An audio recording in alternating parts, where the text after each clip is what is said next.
Welcome to special health story. గర్భిణీలకు folic యాసిడ్ను super hero అంటారు. గర్భధారణకు ముందు గర్భిణీగా ఉన్నప్పుడు ఫోలిక్ యాసిడ్ తీసుకుంటే శిశువుకు పుట్టుకతో వచ్చే అనేక లోపాలు నివారించవచ్చు. గ్రహణ మొర్రి, నెలలు నిండని కాన్పు, తక్కువ బరువుతో పుట్టటం, గర్భస్రావం లాంటి అనేక సమస్యలకు ఫోలిక్ యాసిడ్ లోపం ఒక ప్రధాన కారణమన్న సంగతి గ్రహిస్తే దీని ప్రాధాన్యం అర్థమవుతుంది. B9 విటమిన్గా చెప్పే ఫోలిక్ యాసిడ్లో ఉండే ఫోలేట్ వలన శిశువులో ఎర్ర రక్త కణాలు వృద్ధి చెందటం, మెదడులోకి వెన్నుముకలోకి వెళ్లే నాడి కండరాలు వృద్ధి చెందటం జరుగుతాయి. అందుకే ఫోలిక్ యాసిడ్ ప్రాధాన్యం మీద, అది దొరికే ఆహార పదార్థాల మీద అవగాహన పెంచుకోవటం చాలా అవసరం. శిశువులకు పుట్టుకతో వచ్చే లోపాలు గర్భస్థ దశలో మొదటి 4 వారాల్లోనే ఏర్పడతాయి. అందువలన అది చాలా కీలకమైన సమయం. ఆ సమయంలోనే మెదడు, వెన్నుముక ఏర్పడటం కూడా మొదలవుతుంది. అందుకే గర్భధారణకు ముందు నుంచి లోపాలు లేని పిల్లల గురించి ఆలోచించేవారు తప్పనిసరిగా ఫోలిక్ యాసిడ్ మీద దృష్టి పెట్టాలి. తృణధాన్యాల్లో, ముదురాకుపచ్చ కూరగాయల్లో, నిమ్మజాతి పండ్లలో ఎక్కువగా ఉండే ఫోలిక్ యాసిడ్ సహజంగా అందుతుంది. లేదంటే డాక్టర్లు మాత్రల రూపంలో సిఫార్సు చేస్తారు. ఫోలిక్ ఆమ్లం అనేది విటమిన్ B కాంప్లెక్స్లో ఒకటైన విటమిన్ B9. మానవుడి పెరుగుదలకు, రక్త కణాల ఉత్పత్తికి ఇది అవసరం. కాలేయం, తాజా ఆకుకూరగాయలు మొదలైన వాటిలో ఈ విటమిన్ లభిస్తుంది. గర్భిణీలలో దీని లోపం వలన పుట్టే పిల్లల్లో గ్రహణ మొర్రి అనే అంగవైకల్యం వస్తుందని గుర్తించారు. B కాంప్లెక్స్లో విటమిన్లు సమూహానికి చెందిన ఫోలిక్ యాసిడ్ మహిళలకు జీవితంలోని ప్రతి దశలోనూ అవసరమే. రక్తహీనతను తగ్గించడానికి ఇనుము అవసరం. ఎముక పుష్టికి కాల్షియం కావాలి. మరి పుట్టినప్పటి నుంచి ఎదిగే ప్రతి దశలో కణ నిర్మాణానికి, ఎర్ర రక్త కణాల తయారీకి ఏ పోషకం అవసరమంటే అదే ఫోలిక్ యాసిడ్. ఇది శరీరంలో తానంతట తానుగా తయారవ్వదు, మాత్రల రూపంలో తీసుకోవాలి. లేదంటే ఫోలేట్ కారకాలున్న ఆహార పదార్థాలను తినడం ద్వారా పొందాల్సిందే. నెలసర్లు రావటం, గర్భం దాల్చటం, ఓ బిడ్డకు జన్మనివ్వటం, పిల్లలకు పాలివ్వటం వంటి మార్పులు చోటు చేసుకునే సమయంలో శక్తి సన్నగిల్లకుండా చూడటంలోనూ, ఉదర సంబంధ కణ నిర్మాణంలోనూ ఫోలేట్ ఉపయోగపడుతుంది. వెన్నుముక దృఢంగా మారి ఏ సమస్యలు రాకుండా ఉండటానికి ఎంతగానో తోడ్పడుతుంది. నెలసర్లు ఆరంభమయ్యాక టీనేజ్లో ఫోలిక్ యాసిడ్ శాతం తగ్గితే అది అలాగే కొనసాగి భవిష్యత్తులో గర్భధారణ సమస్యలు తలెత్తే అవకాశాలు ఎక్కువ.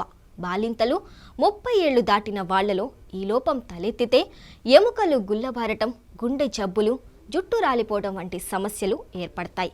మరీ ముఖ్యంగా గర్భిణీలైతే శిశువుకు గ్రహణ మొర్రి, నెలలు నిండని కాన్పు, తక్కువ బరువుతో పుట్టటం, గర్భస్రావం లాంటి అనేక సమస్యలు ఎదుర్కొంటారు. నెల తప్పిన శుభవార్త తెలిసినప్పటి నుంచి ఫోలిక్ యాసిడ్ మాత్రలు వాడమని డాక్టర్లు ఖచ్చితంగా చెప్తారు. ఎందుకంటే గర్భం ధరించిన తొలి రోజుల్లో గర్భస్థ శిశువుకు ఎదుగుదలలో కొన్ని కీలకమైన మార్పులు జరుగుతాయి. వెన్నుముక నరాలు ఏర్పడే ఆ దశలో తగినంత ఫోలేట్ అందకపోతే వెన్నుముకకు సంబంధించిన న్యూరల్ ట్యూబ్ డిఫెక్ట్ వచ్చే ఆస్కారం ఉంది. అంటే బిడ్డ వెన్ను సరిగ్గా అభివృద్ధి చెందదన్నమాట. అంతేకాదు, పిల్లల్లో ఆటిజం వంటి సమస్యలు రాకుండా చూడటంలో ఫోలేట్లు ఎంతో కీలకం. గర్భం ధరించాలన్న ఆలోచన వచ్చింది మొదలు ఫోలేట్ యాసిడ్ ఉన్న ఆహార పదార్థాలను ఎక్కువగా తినాలి. వైద్యుల సలహా ప్రకారం సప్లిమెంట్లు తీసుకోవాలి. తొలి 12 వారాల్లో మరింత జాగ్రత్తగా ఉండాలి. తగినంత ఫోలిక్ యాసిడ్ లేకపోతే నెలలు నిండకుండానే ప్రసవమయ్యే అవకాశం ఉంది. కొన్నిసార్లు అవాంఛిత గర్భస్రావాలు జరగటానికి ఆస్కారం ఉంది. ఒకవేళ ఏ సమస్య లేకుండా ప్రసవమైనా పిల్లలు తగినంత బరువుతో పుట్టరు. ముఖ్యంగా మహిళలను వేధించే సర్వైకల్ క్యాన్సర్ రాకుండా నియంత్రించడంలోనూ ఇది బాగా ఉపయోగపడుతుంది.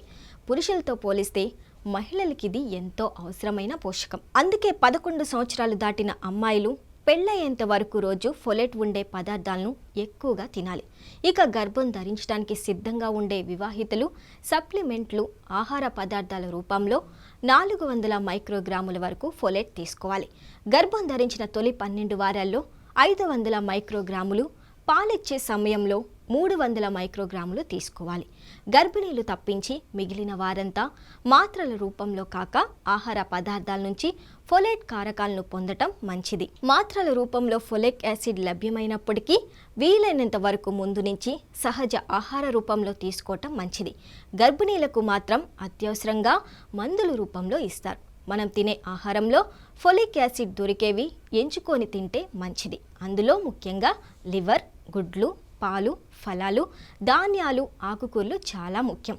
ముదిరాకుపచ్చని ఆకుకూరలు ఫోలేట్కి పెట్టింది పేరు. ముఖ్యంగా పాలకూర గురించి చెప్పుకోవాలి.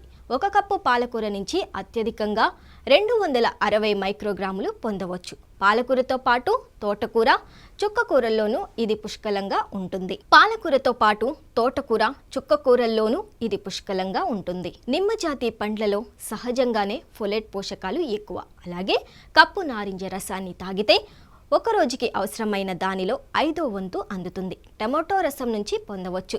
మాంసాహారం తినేవారు లివర్ని తినటం వల్ల B9 రూపంలో ఫోలిక్ యాసిడ్ లభిస్తుంది. బజార్లో దొరికే whole wheat bread, white bread తిన్నా మంచిదే. వేయించి తినే పొద్దుతిరుగుడు విత్తనాల వల్ల బోలెడు ప్రయోజనాలు ఉన్నాయి. వీటి నుంచి రోజువారీ అవసరాలకు కావాల్సినంత ఫోలిక్ యాసిడ్ 60% దొరుకుతుంది. వేరుశనగ పప్పు, పుట్టగొడుగులు, బొప్పాయి, క్యారెట్, బీట్రూట్, పచ్చి బఠానీ, చేపలు, పాలు, అన్నం, అరటిపండు, అనాస, మొక్కజొన్న, క్యాబేజీ కూడా ఫోలిక్ యాసిడ్ను అందించేవే. బంగాళదుంపలు, చిలకడ దుంపలు, గోధుమ పిండితో చేసిన పదార్థాల నుంచి ఫోలేట్ని పొందవచ్చు. అందరికీ అవసరమైన ఫోలిక్ యాసిడ్ గర్భిణీలకు మరింత అవసరం. శిశువు ఎదుగుదల విషయంలో అత్యంత కీలకమైన ఫోలిక్ యాసిడ్ను పెళ్లికి ముందు నుంచే అది ఎక్కువగా లభించే ఆహారం ద్వారా అందుకోవాలి. పెళ్ళయ్యాక గర్భధారణకు ముందు నుంచే తీసుకోవటం వలన గర్భధారణ జరిగిన మొదటి 4 వారాల్లోపే శిశువు మెదడు, వెన్నుముక ఏర్పాటులో లోపాలు లేకుండా జాగ్రత్త పడవచ్చు. అందుకే గర్భధారణకు ముందే డాక్టర్ను సంప్రదిస్తే ఖచ్చితంగా ఫోలిక్ యాసిడ్ మాత్రలు సిఫార్సు చేస్తారు. పుట్టే బిడ్డల్లో గ్రహణ మొర్రి లాంటి లోపాలు లేకుండా చూసుకోవటానికి ఇది తప్పనిసరి.